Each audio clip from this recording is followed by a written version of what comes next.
It's all about attitude. Attitude is everything.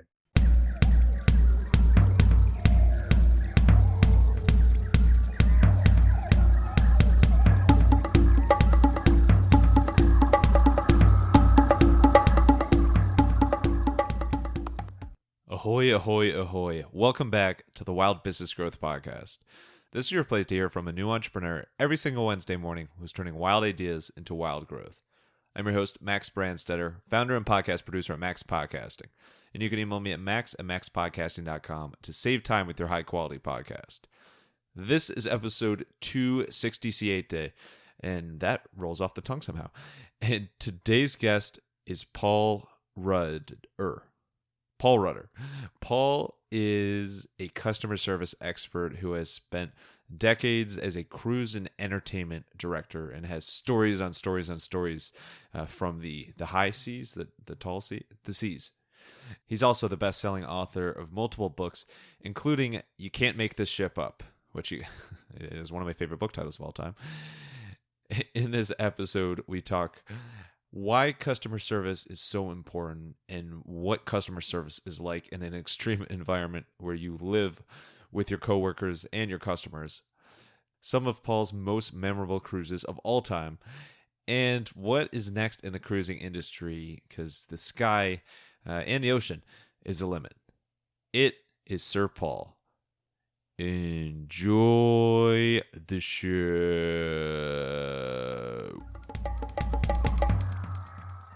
Alrighty, we are here with Paul Rutter, one of the most shiptastic guests. I don't even know where I was going with that. one of the best guests that you'll hear from in terms of customer service and cruises, and actually just an amazing background as a cruise and entertainment director for decades on decades. Paul, thank you so much for joining today. Really, really excited to speak with you. Paul Rutter, if that is your real name. How you doing today? It is my real name. Actually, working on board a cruise ship, people have actually come up to me and made bets on whether that's my real name or whether it's a stage name. But no, real name, born and bred. It would totally work as a stage name. So you were born to be on cruises. How about that? There you go. I'll take that. So we're going to talk a lot about cruises and customer service today. But where I want to start is I heard from a little birdie that one of your more memorable cruises was actually with lots of nudists and lots of naked people, excluding yourself. What was the biggest thing you learned from that cruise? Well, that's a wonderful way to start out the podcast here, talking about naked people. But we do that with every guest, by the way. Okay, good to know. As you mentioned, I come from the world of hospitality and travel and cruises. I've worked on board some of the largest cruise ships in the world. And it's a very unique experience because we're one of the very few industries where we actually live with our customers 24 hours a day, 7 days a week. And when I speak with land-based businesses, my first question is, could you survive if you had to live with your customers 24 hours a day, 7 days a week? And most of them have a glazed look on their face, and they say, there is no way I could spend 24 minutes with my customers, let alone 24 hours a day. And so we're one of the very unique industries where we actually live with our customers and we live with our coworkers. Now, you talked about a cruise that I did, a clothing optional cruise. There's many different types of group charters in the cruise industry. We do music charters and sports charters where somebody will charter a ship and then bring on lots of rock and roll acts or country artists and then sell the cabins like that. Well, this particular cruise was a clothing optional cruise, and this travel agency is extremely unique. That's their entire business, is doing clothing optional cruises. They will charter an entire ship, and so then they can just see how they want to sell their staterooms, their cabins on board. And they're always sold out, and there's always a waiting list. And so this travel agency has such a niche in the market that it's really incredible. And yes, as soon as we leave port, they're not allowed to be naked in port. So as soon as we're 12 miles out, which is a sort of an unofficial distance away from the port of call, clothes can go off. It's a clothing optional cruise, and there's all these naked people running around. And I should say that the people that you want to see naked are usually the ones that keep their clothes on throughout the cruise. So that's always a little disappointing. But it was a fascinating cruise. You have people from all walks of life, from CEOs of companies and military people and first responders and all sorts of people who just live this lifestyle. They either live it full time, and I'm coming to you from Florida, where there's clothing optional communities here in Florida. Or sometimes these people just do it on the weekends, or they do it as a personal preference. And so we had a ship full of naked people. And the first thing you learn very quickly when you have a ship full of naked people is how to maintain eye contact. You don't want your eyes wandering all over the place. And so, but it was a fascinating cruise, and it was great to get to know these people. I'm glad I did it. I don't think I ever want to do it again, but I'm glad I had the opportunity to do it. It really was a great experience. I had the ultimate pleasure of walking with a few family members through a nude beach on one of our cruises that we did as cousins, just because we had never seen a nude beach before. We're like, all right, why not? Maybe this was after a couple Coronas or Pacificos on the beach. But I agree with your statement that, yeah, the vast majority of people that enjoy taking off their clothes are we'll just say not the easiest on the eyes. So we're getting into dangerous territory here, but how do you maintain eye contact and overall professionalism when you're in, I mean, like an extreme environment of cruisers like that? Well, this travel agency was very good. They came on in advance and met with the crew and talked about it because they had done this on many different cruise lines. And they actually gave crew members the opportunity to get off the ship for a week if they felt uncomfortable doing that. It was a European cruise line, and so, clothing optional opportunities are much more prevalent in Europe than they are here in the United States. And so to us here in the US, to Americans, it is something of a novelty. But they were great with coming on board and answering any questions and giving us tips and things. And after a while, it became pretty easy. But yes, when the first day when everybody's running around naked, it's unusual. Now, I should tell your listeners, it is proper etiquette in the clothing optional world that everybody sits on clean, fresh towels. They're not sitting right That's another on the burning question I had. So thank you. they're not sitting right on the furniture itself. There's lots of fresh towels all over the place. So there were a couple of places they had to be dressed. One was the main dining room. They had to have their clothes on. And then the second place, as you know, I know that you're a cruiser. There, in the old days before the pandemic, there was the captain's formal cocktail party where you would have pictures taken with the captain. So that was the other place they needed to wear clothes. If they wanted their picture taken with the captain, they did have to have some sort of clothes on. Now, I will be honest, some of the clothes were left to the imagination here. But those were the two places, having their picture taken with the captain and in the main dining room. But if they wanted to go to the buffet upstairs or at any of the bars, it was au natural. And it really was a fascinating experience. And some of your listeners are now probably thinking, oh, how can I get the name of that travel agency? I want to go on the next one. Right. You know who you are. Exactly. So let's get to some heavily clothed customer service tips. So as you hinted at the start, cruises are a phenomenal case study of excelling at customer service because as you've done for decades, you live with your customers and you're in this enclosed area, well, open air at the top, but you're any single second you can run into your customers. And so you need to maintain, sometimes it's maintaining extra eye contact, but you need to maintain that customer service, that professionalism, making sure that they have the time of their life on that cruise. What are some of the top tips about customer service that you've learned through cruises that actually could apply across any sort of business? Well, you have to plan ahead. You have to have policies and procedures and really principles in place before that cruise ever leaves. You can't say, for instance, if somebody's toilet breaks down or their air conditioning stops working in their room, in their cabin, and it's a Friday afternoon, you can't say, oh, it's the weekend, we'll send somebody on Monday. It doesn't work that way. We have, and most cruise lines have, like a 30-minute policy where that if you come to us with a pretty major problem, like your toilet's not flushing, we're going to get to that problem within 30 minutes. And that's usually a pretty good timetable that people know that we're not going to just dismiss the problem. We're going to take it seriously. We have to have everything on board. I mean, if you think about it, the largest cruise ships in the world have over 6,000 guests on board. They have over 2,000 crew members. That's over 8,000, close to 9,000 people in a metal boat in the middle of the ocean. What could possibly go wrong? And the answer is anything that can go wrong on land can go wrong on a ship. And so you have to have these policies and procedures in effect. And so you have to plan for what could go wrong. So for instance, if it's a bad weather day, or it's really rainy, or the winds are so strong that the ship cannot dock in a port of call, you can't wait until that happens in order to say, okay, what are we going to do? You have to plan in advance what you're going to do if that happens. And so then if at 5 or 6 o'clock in the morning, I get a phone call from the captain or from the hotel director that we're not going to make it into port today, then I have to immediately get my team up and running for a full sea day. And that takes a lot of planning, advanced planning. You have to have a program all set.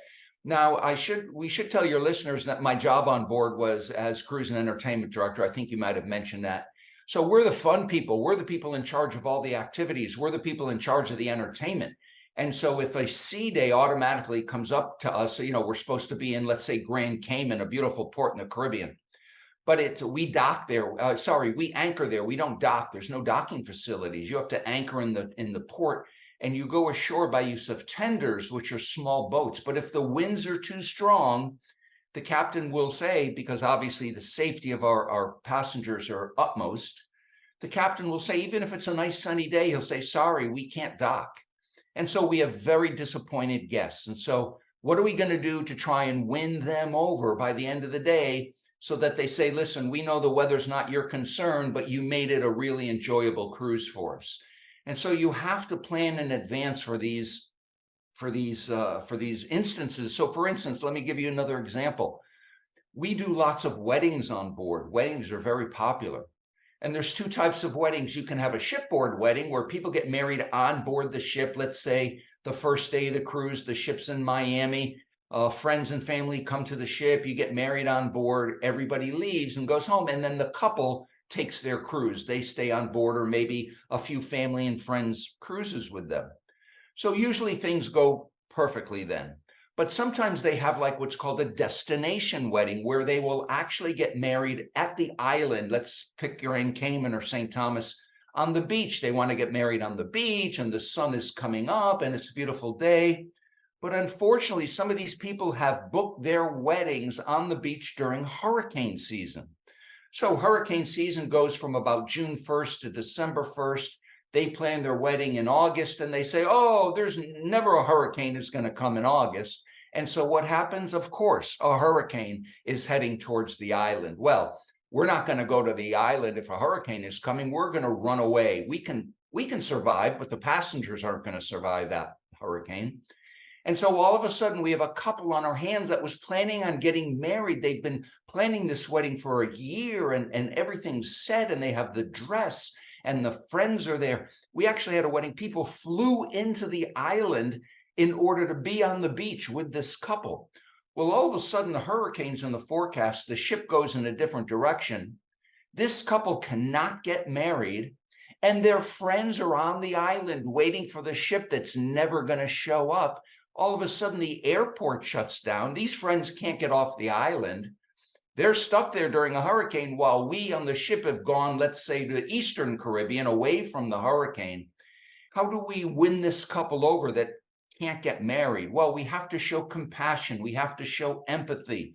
We put ourselves in their shoes. And this is where land-based businesses really can get a lesson from this, is really to show that you care about your customers. We would send them to a romantic dinner, or we would get them a massage for two.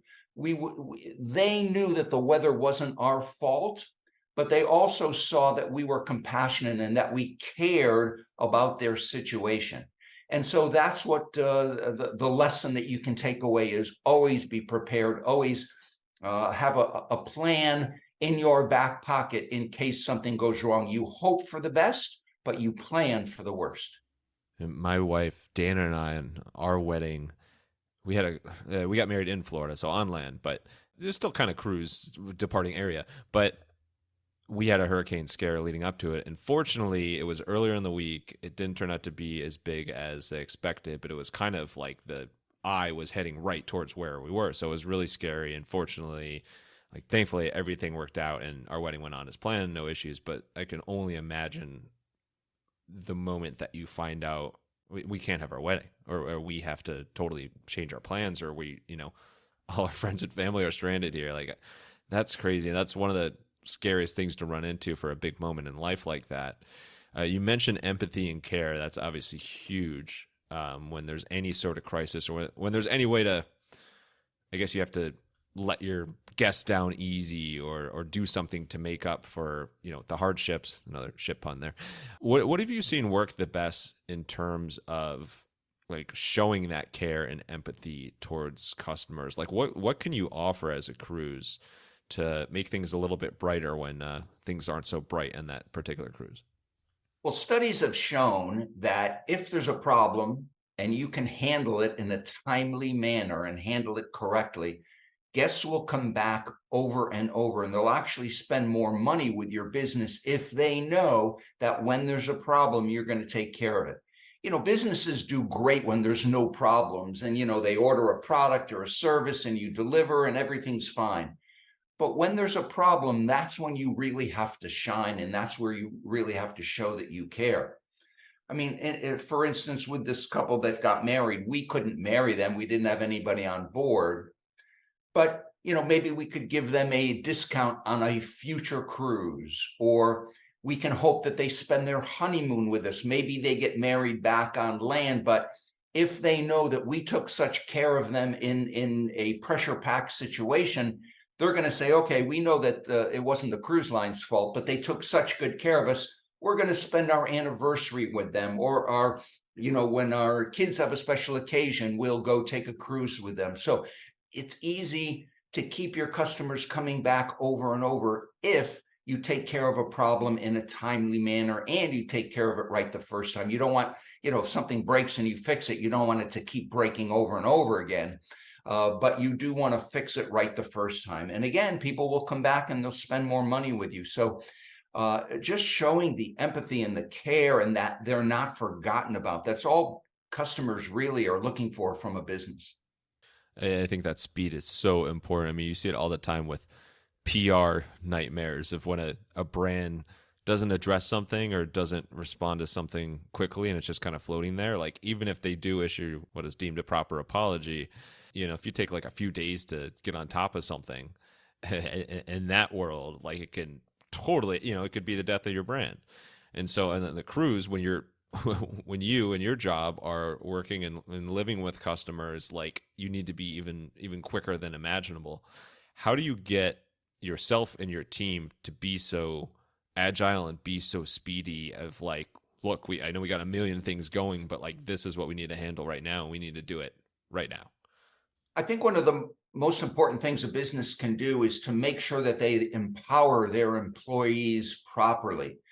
For instance, if somebody goes to a front desk, let's say on a cruise ship, and they have a problem, you want your employees to be able to take care of the problem right away. So as an example, we do lots of shore excursions on our ships. When we get into ports of call, we do different shore excursions. Let's say somebody doesn't like a shore excursion, or it wasn't to didn't meet their expectations. If they go to the front desk in the old days, let's say 20 years ago, somebody would go to the front desk and say, listen, I really didn't like my shore excursion. What a cruise line would do is they would hand them a business card, and they would say, okay, when you get home, call this number. We're sorry you didn't like it. There's nothing we can do on board. Call this number when you get home. And so the customer may walk away from the desk not really pleased. We didn't solve their problem. And then they would steam about it or think about it for the rest of the cruise. They'd be unhappy. They'd go home. They'd call the number. The people at the other end would say, okay, give us a week. We'll get back to you. Then those people will come back to the ship and say, okay, this person contacted us. Tell us what happened. We then have to spend all this time communicating with our office, who then at the very end will just end up giving these people back, let's say, a 50% refund. Well, if we could have done that right away, if our employees were empowered to make a refund right away when they came to the desk, then that customer will leave happy, and that they will tell their family and friends, yes, I had a problem on board, but they took care of it right away. And so you really want to empower your employees, and you can do it in sort of like a tiered fashion. So the person at the front desk may have, you give them up to $100 to solve a problem. If you can take care of this problem and it costs less than $100, do it right away. And so the people leave happy. If it costs, let's say, over $100, yes, you need to get approval from a supervisor or a manager. And that may take a few minutes, but they can approve it right away. If you can do this, again, in a timely manner, then the customers will leave happy, and they will know that, well, if there's a problem, they're going to take care of it. They're not going to leave me hanging. And so employees feel empowered. They feel like they're part of the solution, not that they're part of the problem. And so I'm a big believer in empowering your employees to handle situations right then and there. So let me give you an example. For instance, if you call somebody up on the phone with a problem and they say, oh, there's nothing we can do, and then you say, oh, let me speak to a supervisor. They put a supervisor on the phone. Then you have to explain the problem all over again. That is one of the top complaints the companies get, is that they have to keep explaining the problem over and over and over again to different people who can then finally solve that problem for them. Well, if you empowered that first frontline employee to take care of the problem right away, then these people are going to do business with you over and over again. I really like that aspect of getting ahead of everything, because you can't plan for everything. Like, when it's, potentially bad weather, but weather's always, in a sense, unpredictable. There's always random things that you can't plan for, but you can empower your team and train your team to be prepared for, X and X scenario, and also be prepared to act quickly when something comes up. So I think that's a really, really crucial approach. When you look across businesses, even outside the cruise industry, what do you think is the biggest mistake that companies make in terms of customer service? Well, I can answer that in one word: training, training, training. Yeah, that was 3 words. No, Exactly. I think that some land-based businesses think that training is only a one-time thing, that as soon as somebody comes and is employed in your business, then you give them a half an hour worth of training and that's it. In the cruise industry, training is constant. It never ends. It's every time somebody signs on a ship, if they're there for their contract of 4 or 6 months, they go home and then they come back, they get the same training. And so it's constantly drilled into their heads exactly how the company wants you to handle certain situations. So I'm a big believer in training, and either bringing in an outside corporate trainer, or have it within the confines of your business to have somebody doing the training. But it's so important. And one of the things I should mention about working on a ship, not only do we live with our customers, but we also live with our coworkers. So the person that we've just worked at the front desk with, or worked in the dining room, or stateroom attendant, that person may be our roommate. And so how do we keep our employees engaged? And employee engagement is so important. And I know that you've been on cruises before, and some of your listeners who've been on cruises, they know that there's crew members from probably 60 or 70 different countries on board. Americans are the minority. And so how do you keep all of your employees engaged, whether they're from Indonesia, the Philippines, India, China, Croatia? That's where cruise lines are getting their employees from. And they're incredible people. That's one of the great things about working on board, is getting to meet people from all over the world. It's such an incredible education.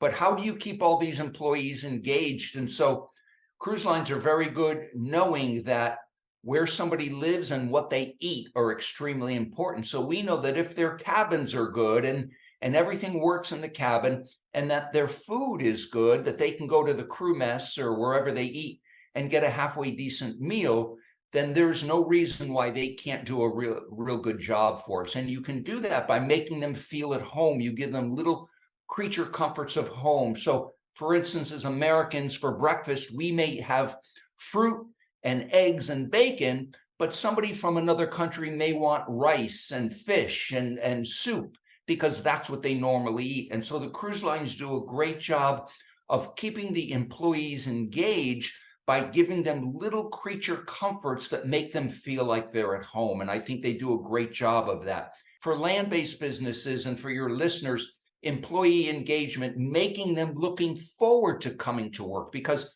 on a cruise ship, as soon as you walk out of the cabin, you have to have a smile on your face. You're at work. And so how do we make sure that we keep our employees engaged so that they're willing to deliver top, first class customer service whenever they see the guests, so that there's always a smile on their face, there's always a good morning or a hello. And so you keep them engaged by giving them the little creature comforts of home and not giving them a reason not to be in a good mood. Yeah, that's a crazy dynamic. I was wondering about that as well. As you are living with your customers, you're living with your coworkers, but you do have, that cabin that you need to go back to sleep. And if you have any downtime where you aren't customer facing, how do you get yourself kind of amped up or just ready to, blast through those doors and go back to being customer facing when you are coming off, a night's sleep or a little downtime? Like, how do you get yourself back? Like, all right, I need to be on again. Attitude is so important. There's a saying out there that you hire for attitude and you train for skill. You really need to have the right attitude. This is a unique experience working on a ship where you're there for 4, 6, sometimes 8 months at a time, and you're working every day. Rarely do you ever get a day off because, you still have to clean the cabins, you still have to serve the food, you still have to have activities and entertainment. So rarely do you ever get a day off. And so attitude is so important. It used to be difficult, oh, here we go. As soon as the door opens, I have to be on. But I'll be honest with you, being friendly is now the easiest part of the job. Being happy and smiling, being grateful. I mean, we're in St. Thomas today and St. Martin tomorrow and San Juan, Puerto Rico the next day. Crew members are allowed to get off and enjoy these ports of call. A lot of these crew members are coming from countries, that would never experience going to the Caribbean. And so attitude is so important. Being grateful for your opportunity is so important. To be honest, that was one of the easiest parts of the job, is being able to open the door and just being friendly to people. It's so easy, and again, that's where attitude comes in, and that's where training comes in. Sorry in advance for this attitude if I'm a little quick. No, I'm not. I'm actually really slow with this. But let's wrap up with some rapid fire Q&A. You ready for it? I am ready for it. All right, let's get wild. This is an all cruise special edition rapid fire. What part of the world have you been in on a cruise where you're out at sea somewhere and at night you look up and it's just the most beautiful sky of stars you've seen? Wow. Well, I was just there this summer in Alaska when you can see, the aurora borealis is in the night sky because, the sun sets at, 11 o'clock at night. Anywhere with a night sky and you can see all those beautiful stars. But certainly, I just got back from Alaska during the summer, and I'll take that number one.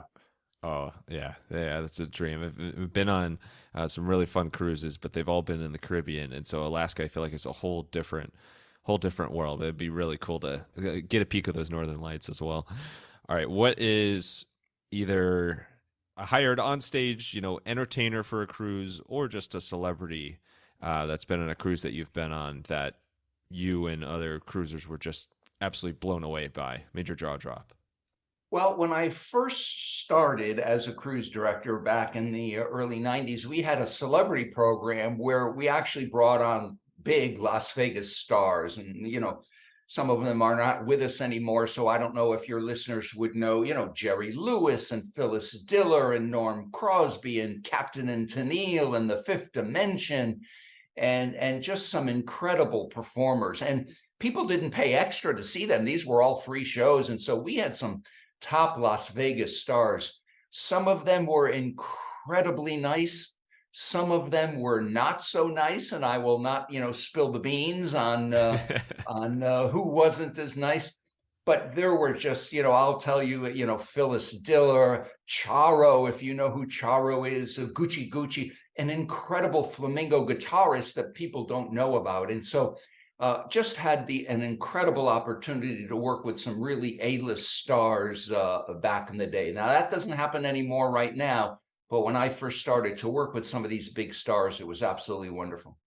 Well, we started off this ship full conversation, that word doesn't even make sense, talking about a particular theme cruise where people were not wearing clothes after the 12-mile border thing. But for you personally, if there could be a theme cruise about any theme in the world, which I know that pretty much is, what would be your dream theme to be on a cruise of? Well, I've been fortunate. I've been on some sports cruises. I've been on some Super Bowl cruises where we've had some NFL players. I'm a big sports fan. I've been on jazz cruises. I'm big into jazz and rock and roll. I've been on ships with groups like, Earth, Wind and Fire and the OJs and just some incredible talent like that. So I'm a big sports and music guy. So anything to do with sports or music is fine by me. I'm in heaven right there. I'm in my zone, right? If I can do that. Yeah, sports and music, that never gets old. You're rocking and rolling there. If you could only do one cruise excursion for the rest of your life, what would it be? Oh, anytime you want to take me up in a helicopter in Alaska and land on some glaciers and do some dog sledding, you sign me up for that. That's absolutely wonderful. Seaplanes in Alaska, you're flying over glaciers, you're flying over snow-capped mountains, and then these helicopters will land on glaciers. The glaciers have been there for thousands of years. It's just absolutely incredible. I'm a big nature lover, so put me on a helicopter flying over any place is fine by me. All right, well, we'll see what I can do. And then last one, want to get a little peek behind the curtain on the future of cruises. Now, you don't need to reveal any IP or trade secrets or anything, like that, but just overall high level, and I'm sure many people are just blown away how far cruises have come in terms of, one, getting bigger and bigger, but two, the amount of things like fun activities offered on board. And like some of these cruises these days, it's like literally it looks like it's a whole amusement park on the water. Like there's roller coasters, there's all sorts of rides, things like that. There's the wave surfing, things like that. What is the limit for this? Like what do you think would be a really cool addition for the future of like on cruise activities or ride type things to have? What's happening now is the ships are not competing against each other. The competition to cruise lines are really resorts. And so cruise lines are making the cruise ship the destination. And so there is so much to do on these cruise ships that they're competing with resorts, with the Universals and the Disney Worlds. And as you mentioned, there's so much to do, from rock climbing walls. There's ice skating rinks on cruise ships. There's bowling alleys. There's, as you mentioned, the wave float, what they're called flow riders. They now have iFly, which is the simulated skydiving, these tubes where the wind blows you up and you're doing simulated skydiving. There's go-kart racing. There's all sorts of things. There's now a ship coming out in January has these waterfalls, water shows where there's high diving. It's just incredible what they're coming up with now. Some of these ships, you don't even know how they're floating. There's so much going on, but obviously all the weight is on the very bottom of the ships, and it gets lighter and lighter as they go up. But you're right, these ships are now competing with resorts and not just competing with ports. And some people go on these ships, they don't even get off in the ports of call because there's just so much to do on the ships, from carousels to there's a zip lining across the top of the ship. You can go zip lining. They now have zip lining out over the side of the ship, which is crazy. Really, the activities that they're coming up with, they're just trying to outdo each other so that they're competing now with the resorts as opposed with competing with other cruise lines. Now, with new types of fuel, they're now coming out with the liquid natural gas powered engines, so they're getting much cleaner now. The exhaust coming out, because a lot of people are concerned with the climate control and what they're doing to minimize their impact on the world. And so they're coming out with new types of fuels. And so that will let ships go further without having to stop to refuel. It really is an exciting time in the industry. Paul Rutter, which we know is your real name now. Thank you so much. This has been an absolute blast. Just learned so much about cruises and customer service and even naked people, which probably a lot of people didn't expect was seeing the name of this episode. But Paul, thank you so much for coming on. Where is the best place for people to learn more about you? And also, I know you have a couple awesome books as well. Where's the best place for people to grab copies and connect with you online? If they can check me out at my website, paulrutterspeaks.com. That's RUTTER speaks.com. My latest book, You Can't Make This Ship Up, is available on Amazon. I have a book about repeat business, things to keep customers coming back all the time. And I'm on Facebook and LinkedIn and Instagram. I have a YouTube channel. So anywhere you can look me up, I'm more than happy to stay in touch with any of your listeners. Perfect. Thanks again. And the last thing here, one line to send us home, words to live by or cruise by. It's all about attitude. Attitude is everything. Paul bringing the attitude and cruising exotica around the world. Paul, thank you so much for coming on the podcast, sharing your stories from the seas and all your customer service tips. And thank you, wild listeners, for tuning in to another episode. If you want to hear more wild stories like this one, make sure to follow the Wild Business Growth Podcast on your favorite app, maybe even, on your favorite cruise ship. Make sure you download it. And tell a friend about the podcast. Maybe it's a friend you're on a cruise with. You can also find us on Good Pods, where there are good podcasts and good podcast recommendations and good people. And for any help with podcast production, you can learn more at maxpodcasting.com and sign up for the Podcasting to the Max newsletter. That is short and sweet to your inbox every Thursday, and it is where podcasting meets entrepreneurship and some of the worst puns you've probably ever heard. You can do that at maxpodcasting.com/newsletter. Until next time, let your business cruise wild. Bring on the bongos!